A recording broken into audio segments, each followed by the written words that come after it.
Racikan Berita. Baik, Bapak Ibu, saya izin menggunakan teks, saya baca teks tulisan saya agar Bapak dan Ibu betul-betul bisa menyimak dengan baik. Ya. Baik, Bismillahirrahmanirrahim. Assalamualaikum warahmatullahi wabarakatuh.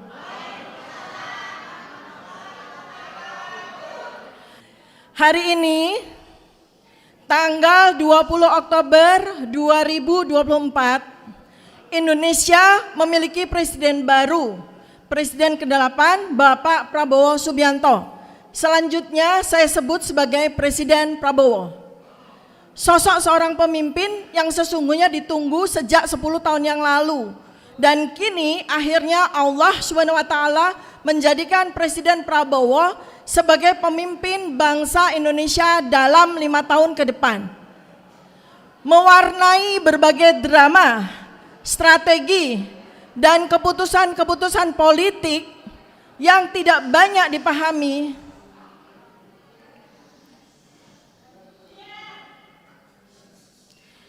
dan karenanya menghasilkan kekecewaan karena ketidakmengertian dan berbagai pengorbanan, termasuk pertaruhan harga diri yang dilakukan untuk memuluskan jalan menuju jabatan presiden, termasuk harus tunduk selama 5 tahun berdamai dengan pemimpin zalim untuk menuju kursi presidensi.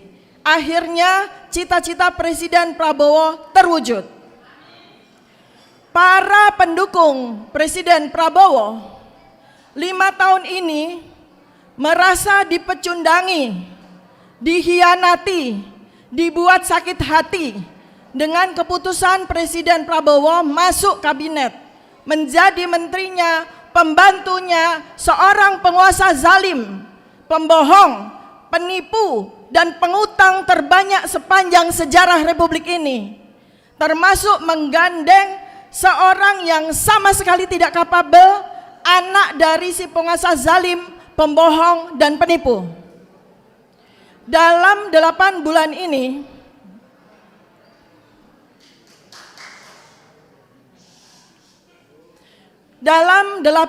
ini, saya mencoba memahami langkah Presiden Prabowo. Mengapa harus memilih Gibran sebagai wakil presiden?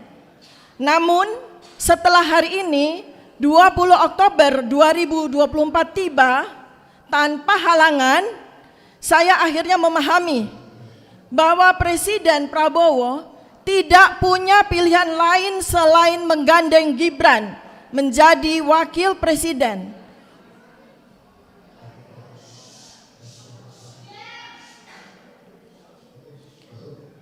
Untuk memastikan dukungan penuh si penguasa zalim mengucurkan dan menggelontorkan dana kampanye dan backup pihak-pihak termasuk lembaga-lembaga terkait dengan pemilihan presiden apabila Presiden Prabowo menjadikan anaknya sebagai wakil presiden. Presiden terdahulu menjadikan anak dari presiden terdahulu sebagai wakil presiden.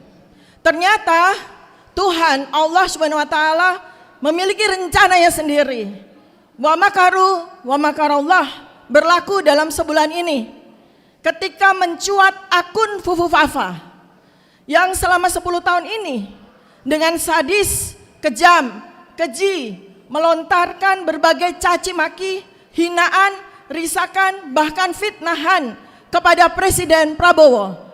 Begitu keji pemilik akun Fufu Fafa ini bahkan menyamakan Presiden Prabowo dengan binatang landak yang menggelinding, menyamakan Presiden Prabowo dengan binatang yang menggemari makanan kroto, makanan binatang. Bahkan kekejian dan caci maki tidak cukup ditujukan kepada Presiden Prabowo saja, tetapi akun Fufu Fafa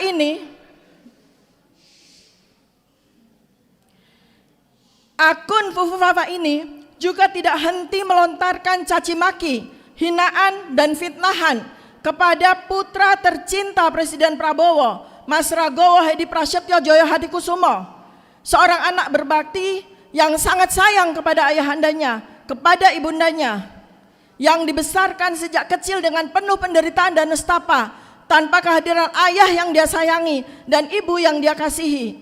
Dia melanglang buana mencari pendidikan terbaik, memperjuangkan karir dan kehidupan terbaik. Mas Didit tidak pernah menggantungkan dirinya kepada orang tuanya, tidak pernah merepotkan ayahnya, tidak pernah menggunakan nama besar keluarganya untuk keuntungan dirinya sendiri. Mas Didit yang kini dengan karyanya yang menembus dunia internasional, tumbuh menjadi seorang dewasa yang membanggakan orang tua, keluarga besar dan bangsa ini. Namun, akun Fufu Fafa dengan kejinya melontarkan segala fitnahan yang biadab dan brutal kepada seseorang yang bahkan tidak punya salah apapun kepada dirinya. Kejadian akun Fufu Fafa ini menjadi ujian pertama bagi Presiden Prabowo.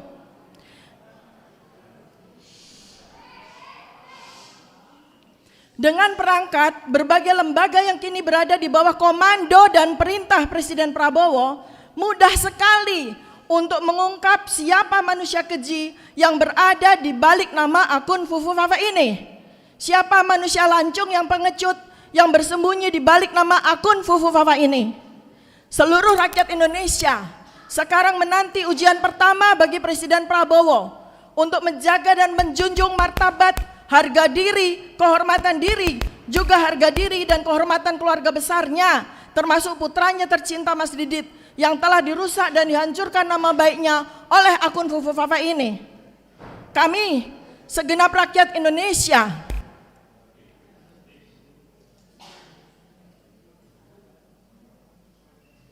bersetuju dengan apa yang disampaikan Presiden Prabowo pada pertemuan bersama Partai PKB, bahwa caci maki adalah perbuatan tercela, tidak terpuji, bertentangan dengan ajaran agama Islam, bertentangan dengan ajaran agama-agama yang lain. Perbuatan tercela bila dilakukan oleh seorang pejabat bertentangan dengan pasal 7A Undang-Undang Dasar 1945, memastikan yang bersangkutan diberhentikan, dimakzulkan. Kami segenap rakyat Indonesia tidak ingin nama baik, marwah, kehormatan Presiden Prabowo sebagai pemimpin bangsa dan negara ini dihancurkan oleh seseorang yang telah melakukan perbuatan yang begitu tercela. Presiden Indonesia adalah pemimpin besar di dunia, karena pimpinan negeri keempat terbesar di dunia. Tak selayaknya perbuatan yang tercela dibiarkan, menjadikan orang yang melakukannya menjadi duri dalam daging pemerintahan, bahkan menjadi beban yang berat bagi Presiden Prabowo akibat hinaan keji yang apabila tidak dilakukan tindakan apapun, dibiarkan begitu saja, sangat menimbulkan berbagai pertanyaan yang mengganggu batin seluruh rakyat Indonesia. Kami seluruh rakyat ingin 5 tahun ini dan seterusnya memandang Presiden Prabowo dengan hati tenang. Karena itu, pada kesempatan ini saya memohon kepada Presiden Prabowo untuk mengusut tuntas akun Fufu Fafa dan menindaknya sesuai dengan kepatutan hukum yang berlaku di negara Indonesia.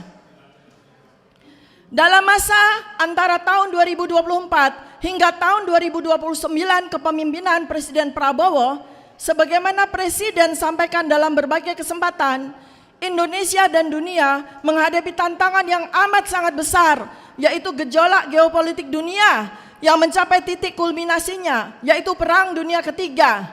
Perang Rusia-Ukraina telah melibatkan banyak negara, kecamuk perang kawasan Timur Tengah yang makin membesar, dan ketegangan kawasan Laut Cina Selatan adalah ancaman Perang Dunia Ketiga yang sesungguhnya sudah berlangsung sejak 2022.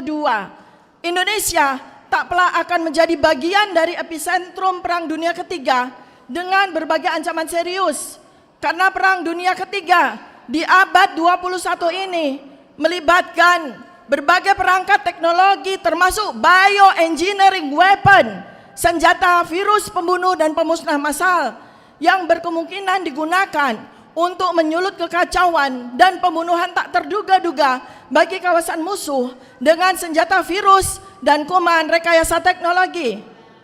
Dengan berbagai multiplier efeknya, kesehatan, ekonomi, sosial politik, pertahanan dan keamanan, serta ancaman pangan, maka Presiden Prabowo seharusnya didampingi oleh seseorang yang tidak hanya cerdas, berpengalaman, berkemampuan sangat tinggi, dan terampil dalam berbagai dimensi.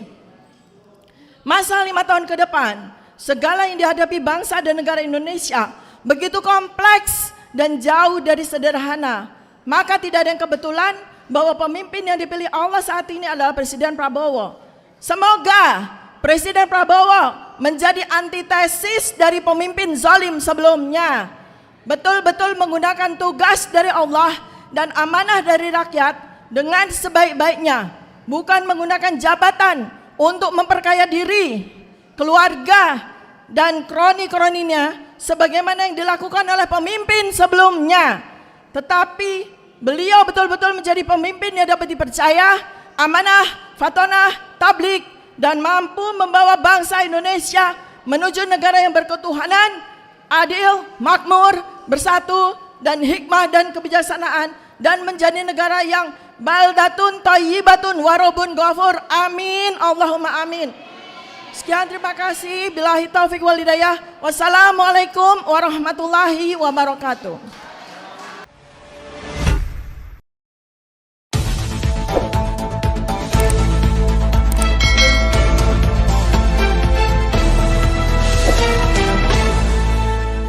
Racikan Berita